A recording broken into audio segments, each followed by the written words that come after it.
Today we are going to be whipping out our small but mighty Cricut Joy. Yes, they do have a new one. An unboxing video will be coming very soon for that one.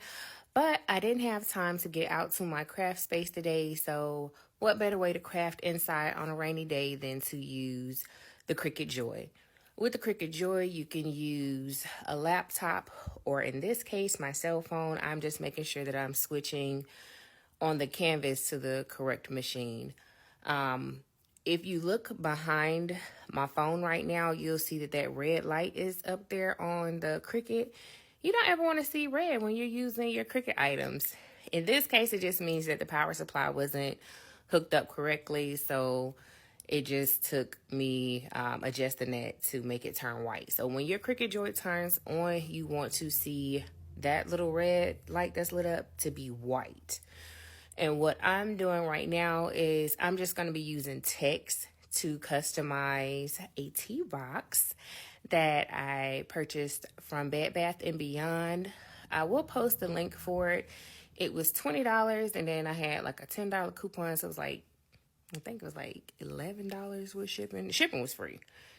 Anyways, but of course, you guys know the hardest part to designing something is finding a font when you are using text. So right now I am just trying to find the perfect font to be able to cut out, and I'm using a piece of scrap vinyl. I am using removable vinyl just in case I change my mind and I want to add something different to the tea box later.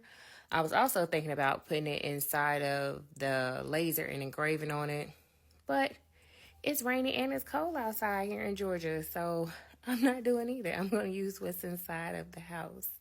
And right now, my Cricut Joy and some removable vinyl is in the house. So now that I have the font that I want, we're going to go ahead and place our vinyl on this mat. Yes, this mat did its due diligence, but it still works. So we're going to use it. When you're using removable and permanent vinyl, the grid side goes onto the mat. So grid to grid is an easy way to remember that when you are using removable and permanent vinyl. So in other words, you should be able to see the design that's going to be cut out as it is cutting. I have fixed the light issue that is in the back, and we are going to go from there. When you are using your phone or your tablet and you get ready to push make it, the Joy should pop up. You can rename your Joy and your Cricut cutters as well in case you have a couple of them, or, you know, if you go to advanced where you pull yours out to make sure that you're connecting your device onto whatever it is. And then always make sure that there's nothing blocking the back of your Cricut, because the power cord was behind it. So it said that it wasn't enough material because the mat didn't get a chance to feed all the way through. So now that that's out of the way, we are going to push the go button. And this is just my last name. I put it on everything. I am a very proud Mick Williams. So if your last name is Mick Williams or Williams, y'all drop a heart down in the comments. And Frazier. Frazier's my mom's maiden name. But hey, I love her too. Love her and her last name too.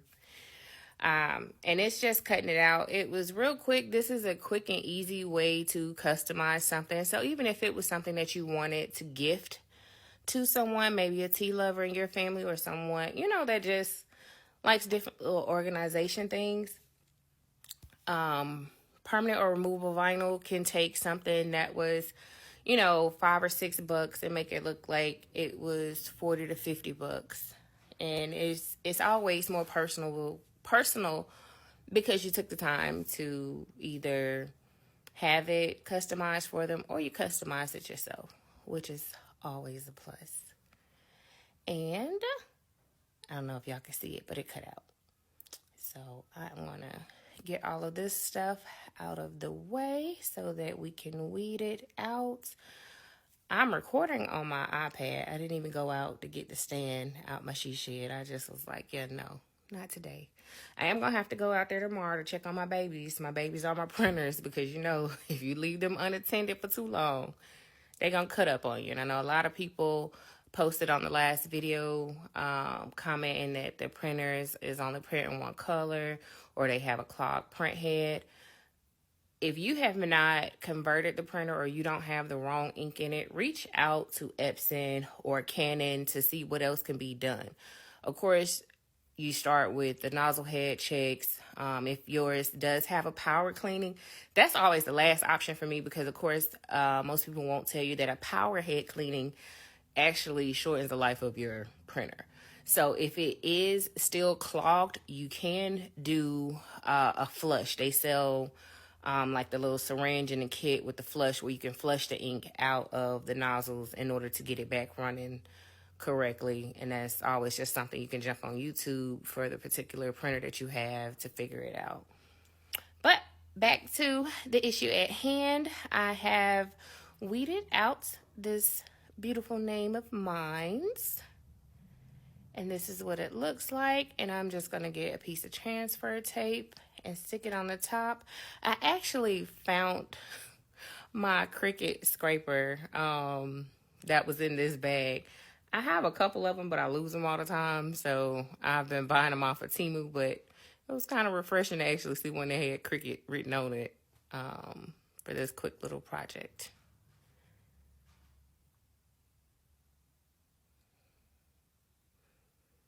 And I keep scissors all around the kitchen. So that was what I was placing back in this little drawer that is right here.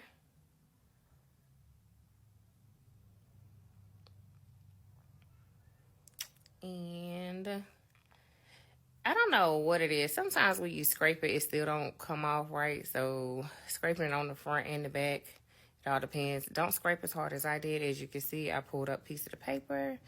But we are here now, and it is still not stuck to this transfer tape. So what you're going to see me use is the weeding tool to peel it off of the backing to make it stick onto the transfer tape. Like this, just a little piece of each one to make sure that it is sticking down, because for some reason it just didn't want to act right today. And I wasn't about to keep just going over it a million times. And then depending on if it's one piece, a lot of times you can just pick it up and place it on whatever item you're placing it on. You don't even have to use the transfer tape. But seeing that this is a whole bunch of letters, I was not going to try to line that up on here myself.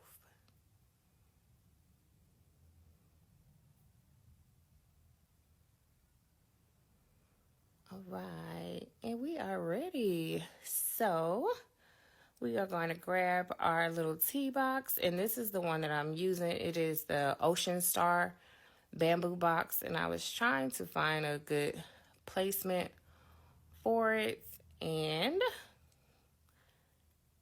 I ended up dropping it down too soon, and I'm gonna leave it right there because this is not glass. At first I thought it was glass because I was gonna etch onto it, but it is not glass, it is plastic. So that changed the project a whole lot. But it's not real flimsy, so it'll do. But this is what it looks like, and it is super cute. And I'm gonna place my teas in it. Thanks for watching, and happy crafting, guys.